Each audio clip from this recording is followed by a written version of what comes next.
Sorry ass DJ.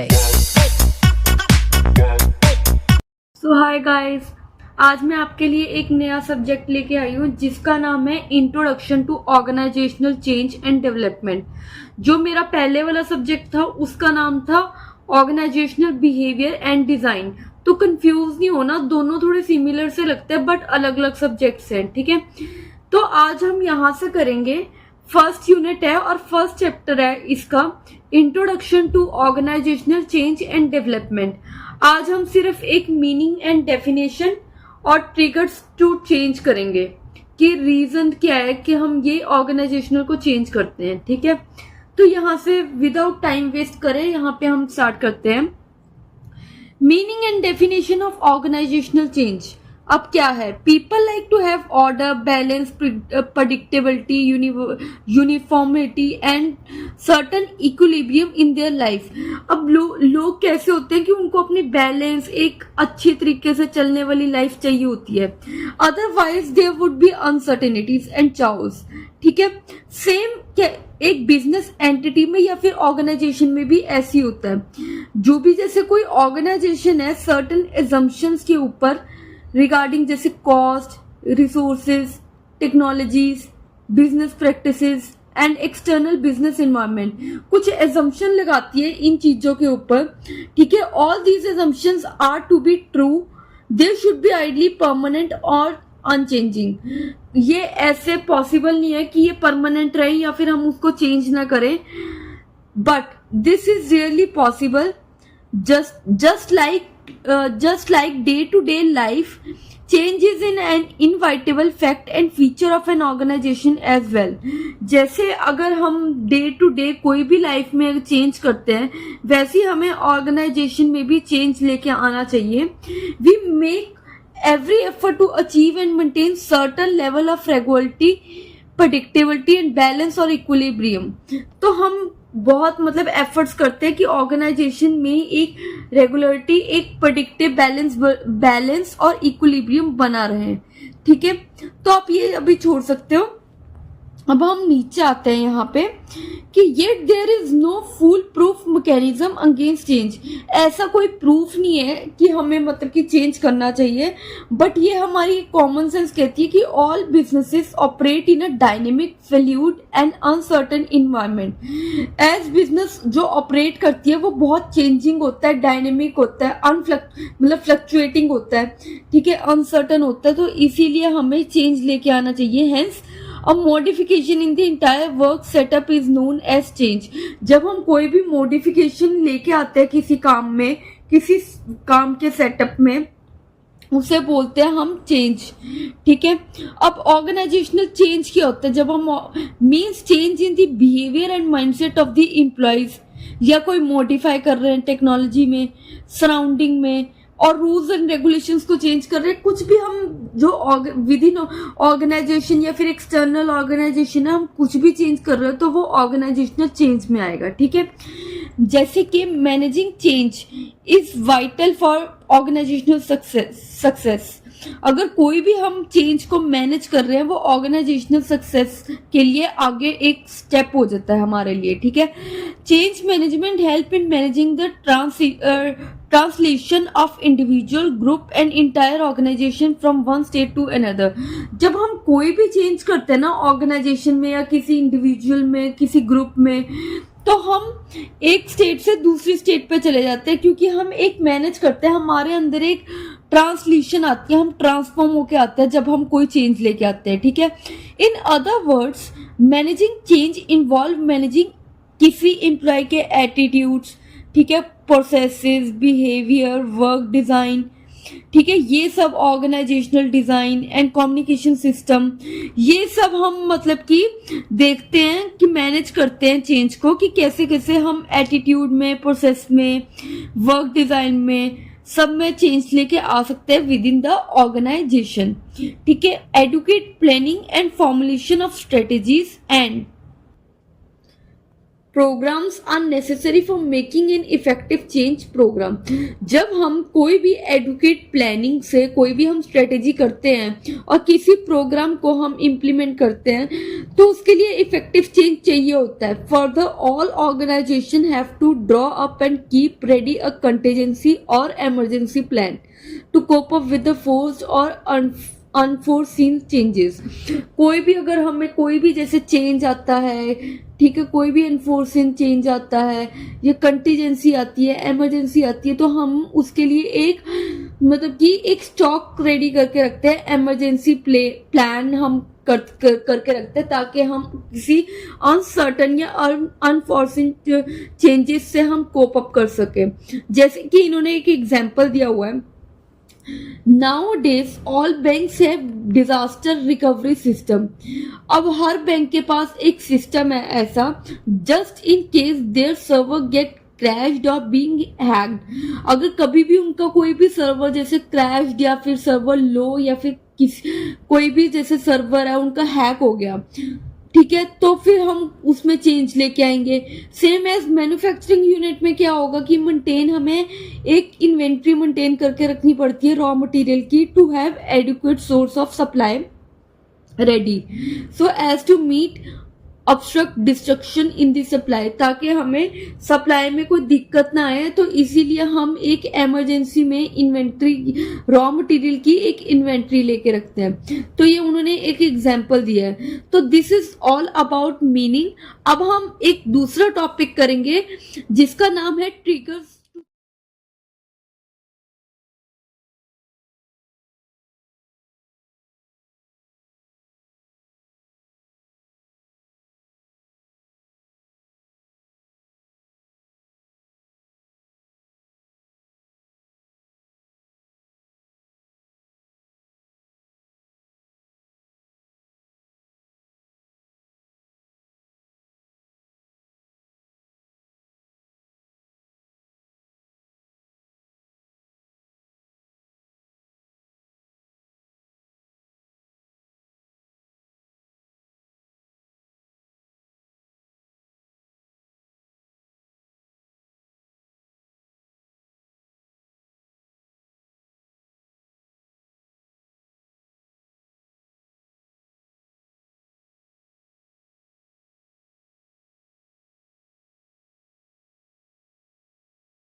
क्या market से connection है, क्योंकि जो मार्केट है वो डायनेमिक होती है, अनप्रडिक्टेबल होती है, नॉन यूनिफॉर्म होती है, ठीक है। For ever bringing new challenges, वो न्यू चैलेंजेस क्रिएट करती रहती है। तो हमें मतलब कि जो चेंज लेके आना है वो डिफरेंट प्रोडक्ट टाइप में लेके आना है, अपनी मार्केटिंग स्ट्रेटजीज को लेके आना है, एडवर्टाइजिंग कैंपेन्स में लेके आना है, ठीक है। जो कंपटीशन है, क्योंकि आजकल बिजनेस में बहुत ज्यादा है, तो उस करके हमें वेरियस चेंजेस लेके आने चाहिए ताकि हमारा बिजनेस चलता रहे इन मार्केट कंडीशंस को मद्देनजर रखते हुए, ठीक है। तो थर्ड आता है कि सोशल चेंज। अब सोशल चेंज क्या होता है कि जैसे लार्जली वाइडनिंग ऑफ एजुकेशन, ठीक है, TV, films, empowerment of marginalised caste and groups etcetera fundamentally affect the market. तो ये सारी कुछ चीजें हैं जैसे कि फिल्म्स हो गया, टीवी, ये सारे इफेक्ट करते हैं मार्केट को। This compel business to bring about necessary changes to survive, expand and grow. तो जो सोशल चेंजेस होते हैं वो हमें कहते हैं कि बिजनेस को कि वो सर्वाइव कर सके, एक्सपैंड कर सके अपना बिजनेस और ग्रो कर सके। जब demand of the new product and services spread होंगी न्यू जोग्राफिकल एरियाज में, are the example of how social changes can effect business. अगर न्यू प्रोडक्ट की डिमांड बढ़ेगी न्यू जोग्राफिकल एरिया में, तो it will automatically lead to a social change, ठीक है।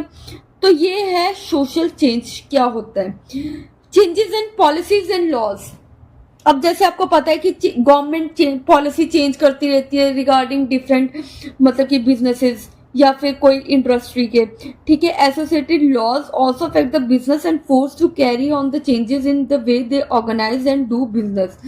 तो गवर्नमेंट की पॉलिसीज या लॉ को हमें देखते हुए अपने बिजनेस को भी देखना चाहिए कि कैसे हम उसमें चेंजेस लेके आ सकते हैं, जैसे कि changes in the labour law, corporate law, या फिर पॉलिसी ऑन इम्पोर्टेंट एक्सपोर्ट, कैसे वो अपने मतलब चार्जेस लगाते हैं उस पर। All have a great bearing on the business decisions and often organization to adapt the changes in legal framework। तो एक हम legal framework को देखते हुए अपने business decisions लेते हैं within which they have to do the business। within मतलब कि जो बाउंड्रीज हैं पॉलिसीज और लॉ की, उसके लिमिट्स में ही हमें अपना बिजनेस करना है। जैसे कि इन्होंने गवर्नमेंट एक्शन का एक एफर्ट एग्जाम्पल दिया है कि जैसे government action is efforts made by Narendra Modi government at making ease of doing business.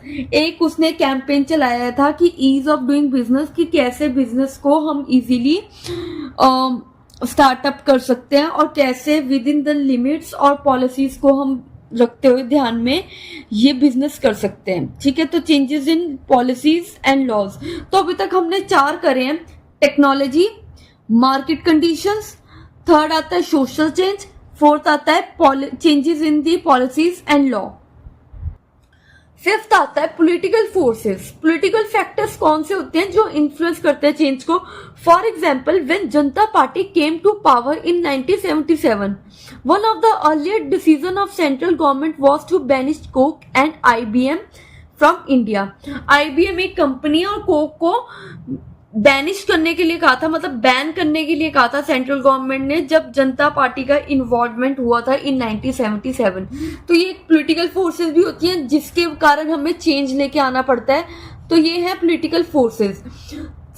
Sixth आता है ग्लोबलाइजेशन। ग्लोबलाइजेशन मतलब कि जैसे ग्लोबलाइजेशन के कारण वेरियस चेंजेस आए, जैसे कि जो बिजनेसेस है वो इंटरनेशनल कंपटीशन करने लगे, ठीक है। पोस्ट 1990 के बाद क्या हुआ, when India decided to liberalise his economy, it badly hit the SM small medium enterprise sector as it had to compete with the best companies in the world।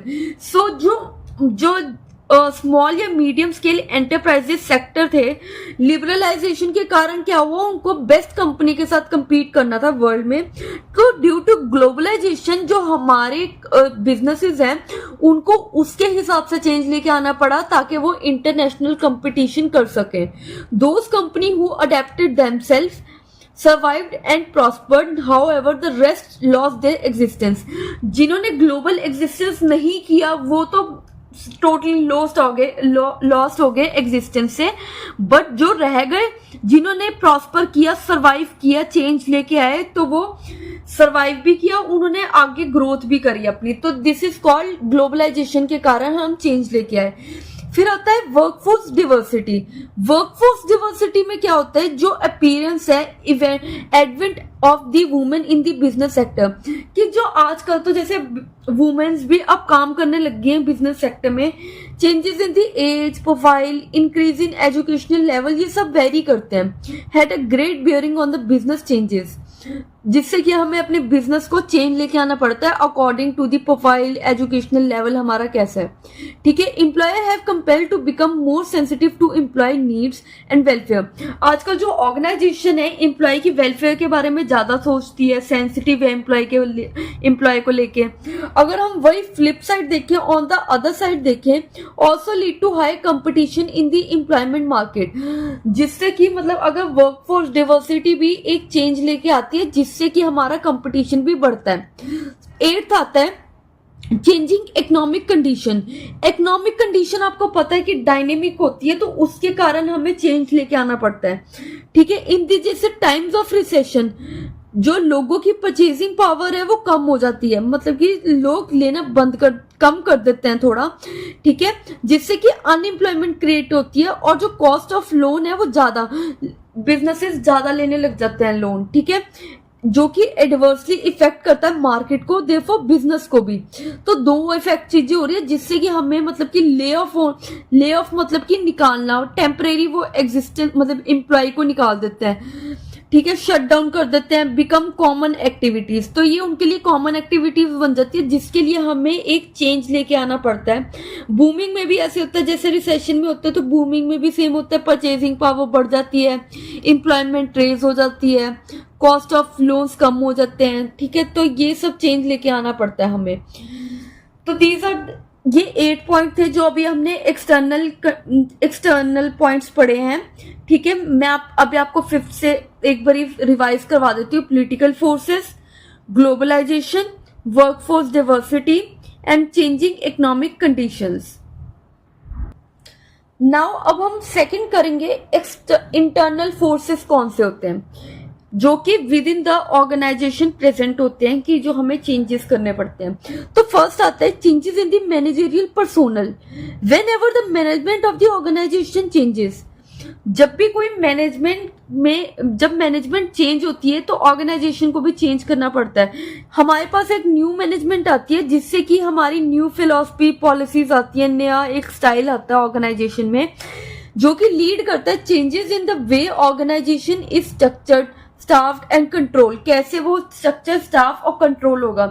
This is because every executive has its own philosophy, क्योंकि सबकी एक executive जो management में होता है, एक senior, सबकी अलग अलग फिलॉसफी होती है। तो change in managerial personnel. Second आता है चेंजेस इन ऑपरेटिव पर्सोनल।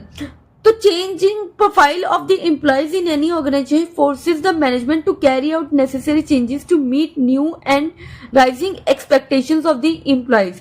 कोई भी अगर प्रोफाइल में चेंज आता है एम्प्लॉयज के, तो ऑर्गेनाइजेशन को उसी अकॉर्डिंग चेंज करना पड़ता है, जिससे कि न्यू एक्सपेक्टेशन उनकी हम मीट कर पाए।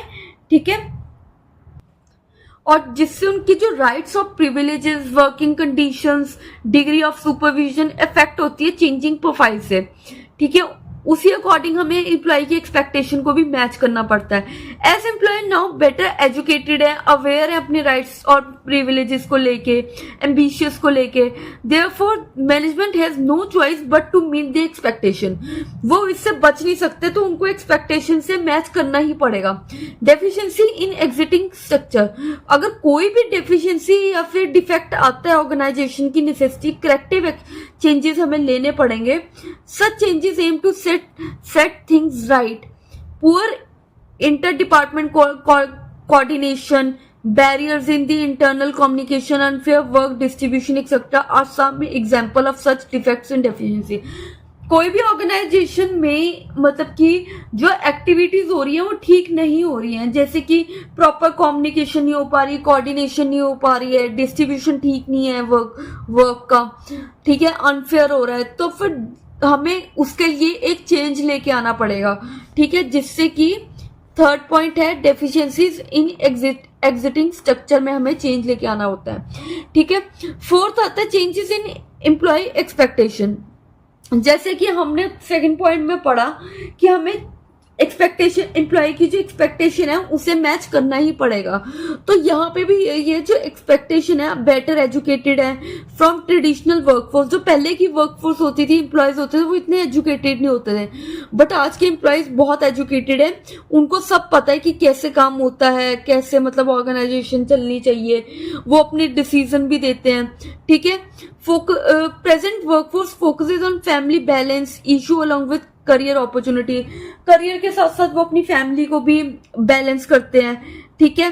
प्रेफर फ्लेक्सिबल वर्क शेड्यूल चाहिए होता है उनको, वर्क फ्रॉम होम भी काम कर सकते हैं वो। This necessitate various changes in the organization in context of their HR policies, working conditions. Working condition और एचआर पॉलिसी के रिगार्डिंग ये हमें चेंजेस लेके आनी पड़ेंगी ताकि हम अपनी एम्प्लॉय की जो एक्सपेक्टेशन है वो मैच कर पाए, उस अकॉर्डिंग हमें चेंजेस लेके आने पड़ेंगे, ठीक है। Last but not the least fifth point is changes in the work climate. Work climate जो इंटरनल इन्वायरमेंट होता है ऑर्गेनाइजेशन का, वो एक चेंज लेके अगर हमें चेंज लेके आना है, जैसे work dissatisfaction has a cascading effect on the entire organisation. अगर कोई भी वर्क डिससेटिस्फेक्शन है, वर्क काम जो है हमारा अच्छा नहीं है, तो वो इंटायर ऑर्गेनाइजेशन को इफेक्ट करेगा। जैसे कि इन्होंने एक एग्जांपल दे रखा है, when organisation implement the strategy of lay off it result into discontentment among employees as they feel insecure about their job. Lay off क्या होता है कि जब ऑर्गेनाइजेशन टेम्परेरी बेसिस पे एम्प्लॉय को निकाल देती है कि या तो उनकी मार्केट नहीं चल रही होती, या तो उनको मतलब कि कुछ टाइम के लिए उनको क्लोज करना पड़ जाता है। जैसे कि अब कोविड आया था, ऑर्गेनाइजेशन ने नहीं निकाला था, ड्यू टू मार्केट कंडीशंस हमें मतलब ऑर्गेनाइजेशन को या फिर बिजनेसेस को बंद करना पड़ा था, और एम्प्लॉयज को हमने निकालना नहीं था, जस्ट एक टेम्परेरी बेसिस पे हमने मतलब उनका थोड़ा स्टॉप किया था। तो उसे बोलते हैं lay off, which result into, उनको लगता है कि हमारी जॉब, वो इनसिक्योर फील करते हैं जॉब के regarding. This fear ultimately effect there productivity, जिससे उनको लगता है कि हमारी जॉब सिक्योर नहीं है, जो कि प्रोडक्टिविटी पे उनके इम्पैक्ट पड़ता है। तो उस कारण हमें चेंजेस लेके आने चाहिए, बिकॉज वो अनहैप्पी वर्कर फील, मतलब वो अनहैप्पी और डिसकंटेमिनेट फील करेगा, जिससे कि नॉन प्रोडक्टिविटी वर्कर होगा। तो इसको वर्क क्लाइमेट को भी हमें चेंज करना पड़ेगा, जिससे कि जो एम्प्लॉइज हैं वो अच्छे से खुश होके और अपनी प्रोडक्टिविटी एफर्ट से काम करेंगे, ठीक है। तो ये लास्ट पॉइंट था चेंजेस इन वर्क क्लाइमेट। तो ये सारे इंटरनल और एक्सटर्नल पॉइंट्स थे जो कि हमने यहाँ पे कवर करे हैं। तो यहाँ पे मैं अपनी वीडियो खत्म करती हूँ, ठीक है। ये आप एक बार अगर ऑर्गेनाइजेशनल आप एचआर में जाना चाहते हैं तो ये सब्जेक्ट इम्पॉर्टेंट है, ये टॉपिक इम्पॉर्टेंट है जो एग्जाम में आता है, ठीक है। तो अगर आपको मेरी वीडियो अच्छी लगती है या आप मेरी नई वीडियोस देखना चाहते हैं तो प्लीज आप मेरे चैनल को सब्सक्राइब करना और मेरी नई वीडियोस का इंतजार करना। मैं नई वीडियोस लेके आती रहूंगी, और अभी के लिए मेरा चैनल सब्सक्राइब करना, लाइक कर देना, और अगर कोई भी आपको डाउट हो कमेंट बॉक्स में ड्रॉप कर देना, मैं आपका रिप्लाई कर दूंगी। Thank you.